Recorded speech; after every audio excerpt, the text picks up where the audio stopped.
Welcome to this deep dive. When I think about Mary Shelley, it's not just Frankenstein that comes to mind, you know? Right. It's that her life story is practically a Gothic novel in itself. It absolutely is. Yeah. And, so often her own incredible life gets, I don't know, maybe a little lost. Overshadowed. Yeah, overshadowed exactly by her husband, Right. Percy Shelley. Right. But Mary Shelley, she was a force of nature in her own right. Absolutely. And we've got some really fascinating material to work with for this deep dive, excerpts from her biography that really give us this vivid picture of her life. And it's amazing how much she packed into it. I mean, she only lived to be 53. I know, right? And I think to really grasp her work, you almost have to start with her upbringing. Because, it was anything but conventional. Just imagine. I can't even imagine. Yeah, growing up with Mary Wollstonecraft. Author of A Vindication of the Rights of Woman. Exactly. As your mother. Talk about pressure. Although I guess having, William Godwin, Oh, forget about it. this renowned political philosopher as your dad, Right. wouldn't exactly make things, less intense. Precisely. So you've got young Mary surrounded by these just incredible minds, Yeah. these radical thinkers who are basically challenging the entire, fabric of society. It's like growing up in this hotbed of intellectual ferment. You're just breathing in ideas with every breath. Right. But then, the biography also mentions how Mary's mother died just days after she was born, and that must have cast just this huge shadow over everything. Absolutely. And then on top of that, you add in this complicated relationship that she had with her stepmother. It wasn't exactly, a recipe for a carefree childhood. No, not the warm and fuzzy Victorian stereotype, that's for sure. I mean, do you think that's maybe where some of those darker themes that we see in her writing come from? It's hard to say for sure, of course. Sure. But you can definitely see how those early experiences, right, of loss, of navigating these complex family dynamics, Yeah. they could definitely shape a young mind. It's almost like, in a way, it's like she developed this really keen eye for the darker aspects of human nature, like the potential for both good and evil that I think we all have within us. It's fascinating how much our personal histories can weave their way into our creative work, isn't it? It really is. But then, just as it seems like, okay, her life couldn't get any more dramatic, in walks Percy Shelley. Right. Talk about upping the stakes. It's true. And let's be honest, their love story at the time, it was totally scandalous. Right. I mean, the age difference, the fact that he was already married, and then they elope. It's like something ripped straight from one of her novels. Right. Those secret rendezvous, fleeing to Europe, being socially ostracized, they really did not live ordinary lives. They really didn't. And I think what people sometimes forget is that all of that, it wasn't just, fodder for gossip. It deeply, deeply impacted Mary's writing. You can see these themes of rebellion, of challenging societal norms, of the power of love, but also the ways that love can destroy you. It's woven throughout everything she wrote. It's like she's taking those raw personal experiences and transmuting them into art. Exactly. And it wasn't just Percy, right? They were surrounded by this whole crew of brilliant and, let's be honest, kind of scandalous minds. Oh, totally. I mean, Lord Byron, Leigh Hunt. Can you even imagine the conversations that were happening in that house? Oh, I don't even know. I'm picturing less of a polite dinner party and more of a fiery salon, What was that world like that they inhabited? Well, it wasn't just a social circle. This was like a meeting of the minds. Some of the most influential thinkers of the Romantic era. We're talking poets, writers, philosophers, all challenging the status quo, debating politics, debating, the big philosophical questions. Yeah. And really, I mean, they were shaping the intellectual landscape of their time. And it's important to remember that Mary Shelley, she wasn't just a silent bystander in all of this. She was an active participant. Exactly. She was right there in the thick of it. Which is important because, it's easy to fall into this trap of thinking, okay, Mary Shelley equals Frankenstein, and that's it. End of story. But she was so much more than just a one-hit wonder. Oh, absolutely. She was incredibly prolific in novels, short stories, essays, even travelogues and articles for encyclopedias. Wow. A lot of which get overlooked, which is a shame because they add so much depth and nuance to our understanding of her worldview. Yeah, it's like we're only scratching the surface when we just focus on Frankenstein. It feels like we need to dig deeper, go beyond the monster and the macabre to really truly understand her genius. Exactly. Yeah. And when you do, I mean, you discover a writer who's wrestling with these incredibly complex and nuanced ideas. It's like she was using fiction to, like, sneak past the censors of her day, Yo, absolutely. to tell these truths that might have been seen as way too radical to say out loud otherwise. 100%. Yeah. And that's what truly great literature does, right? Yeah. It holds up a mirror to society, forces us to confront our own blind spots. Yeah, and in Mary Shelley's case, that mirror, it often reflected some pretty dark and unsettling things about, what it means to be human. That's true. But it wasn't all doom and gloom, was it? There's also this, like, this thread of hope that runs through her work, right? And this belief in, like, our capacity for love and connection, even redemption. Oh, yeah, for sure. It's not all darkness. I mean, think about the ending of Frankenstein. Yeah. As tragic as it is, there's this real sense of the creature, yearning for understanding, for a connection that he's just denied. Yeah. It's like Mary Shelley's suggesting that even in our darkest impulses, there's still this flicker of something human. Yeah. Something that wants more. It's like she's saying, look, we're capable of great darkness, but also great empathy, great compassion. Yes. And it's like these two sides, the light and shadow, they're always kind of like wrestling within us. Yes, exactly. And maybe that's why her work still resonates so strongly with readers today, all these centuries later, because those are these timeless struggles. They're universal. We all face them. It's like she tapped into something really, really essential about the human experience, something that goes beyond just a specific time or place. Absolutely. So we've got this woman, right?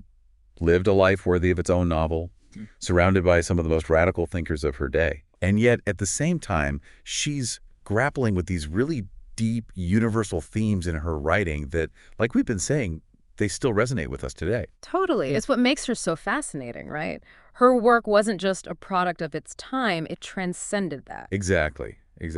Take her perspective on the Enlightenment, for example. Okay, so for those of us who maybe slept through that part of history class, can we do a quick refresher? Yeah. What was the Enlightenment all about again? I mean, I know it was a big deal, but... Okay, so in a nutshell, it was this period in the 18th century where reason and logic were everything. It was all about scientific discovery, individual liberty, moving away from traditional authority. Okay. It was a real shake things up kind of era. Right. So how did Mary Shelley, who, let's be real, was practically raised by Enlightenment superstars, how did she fit into all of that?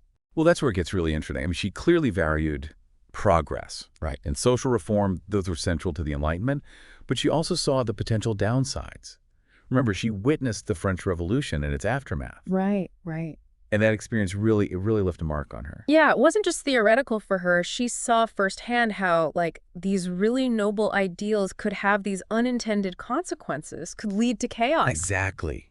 Yeah. It's like she was looking beyond the shiny surface of progress and seeing the potential for things to go really wrong, seeing the potential for darkness. Yeah. And that tension, that push and pull between the hope of the Enlightenment and the potential for it to all fall apart.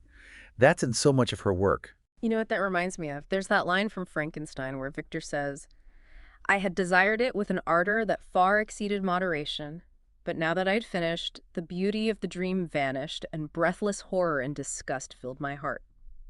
It's like even way back then, she was warning us about the dangers of unchecked ambition, right? That's such a good point. And it wasn't just about, like, scientific ambition either. She was really concerned about the potential for knowledge itself to be misused. I mean, think about it. Yeah. In Frankenstein, it's not the monster's appearance that makes him monstrous. It's the isolation.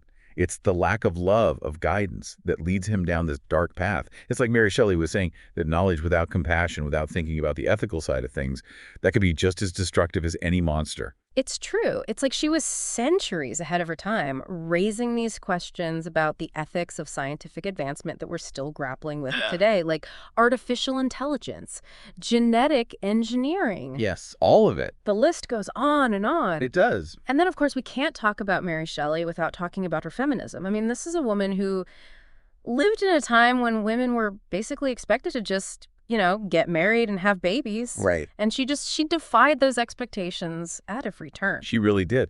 Running off with this famous poet, becoming a successful author when it was practically unheard of for a woman. Talk about a rebel. Totally. But how did that actually show up in her writing? You know what I mean? Were her feminist ideals something that she was really overt about, or was it more like subtle? It's a good question. It's actually a little bit of both. I mean, on the surface, a lot of her novels, They follow the conventions of the Gothic genre. Damsels in distress, brooding heroes, all that. Right, right. But underneath that surface, often there's this much deeper critique happening of societal structures, of gender roles, of all of it. Okay, can you give me an example? You know I love concrete detail. Of course. Let's think about Frankenstein again. Some scholars have argued that the creature himself can be seen as this representation of how women were viewed in society at the time. Really? Yeah. Created by a man, denied agency, and then ultimately ostracized for being different. It's a really interesting reading that adds this whole new layer of meaning to the story. Wow, I never thought about it like that before. It's like she's taking these familiar tropes, these familiar ideas, and sort of turning them on their head to say something really radical about gender and power. Exactly. And it's not just limited to Frankenstein either. Throughout her other works, you see these female characters who are smart. They're independent, and they're often frustrated by the limitations that society puts on them. Yeah. They want education, they want autonomy, they want the freedom to be more than just wives and mothers, Right, right. And she managed to work all these themes into her writing in a time when women were, for the most part, discouraged from speaking their minds. It's really something. It really is. And it's so easy to forget that when we're, talking about all these big ideas and analysis and everything, It's true. that there was a real person behind it all. A woman who had a life and loved and experienced loss and all these things, just like all of us. And I think that's what makes her work so powerful. I mean, yes, she was dealing with these big philosophical questions, Right. but she was also exploring the nuances of relationships, the highs and lows of love and loss. Yeah. That search for meaning that I think we all go through in our lives. Totally. It's like she found a way to bridge the gap between the intellectual and the emotional. She created these stories that make you think, but they also make you feel things. Exactly. And she did it all with this incredible subtlety and nuance. It's like she had to slip these subversive ideas in under the radar. Right. Exactly. Because they might not have been well received otherwise. Yeah, and it makes you think, if Mary Shelley were alive today, what do you think she'd be writing about? What would she make of our 21st century world? Oh, wow. That's a great question. Yeah. I mean, I imagine she'd have a lot to say about our obsession with technology, for one thing. Oh, for sure. And, the growing gap between the haves and have-nots, the struggle for social justice. Those are themes that, they run through her work. They really do. So I think they'd definitely be front and center for her today. And I bet she would just blow our minds with her take on, artificial intelligence, given how much she understood, even back then, the power of scientific progress, but also how it can be misused. Oh, absolutely. I mean, this is a woman who was writing about the ethics of creating life in a lab, 200 years ago. Exactly. Long before anyone even dreamed of AI or gene editing or any of that. Right. So she was definitely ahead of her time. But, more than anything, I think she'd still be writing about what it means to be human, or the things that connect us, the things that divide us. That seems to be the thread that runs through, all of her work, right? Okay. This idea that even with all our flaws, all our capacity for darkness, there's still this spark of something. I don't know. Hopeful. Yeah.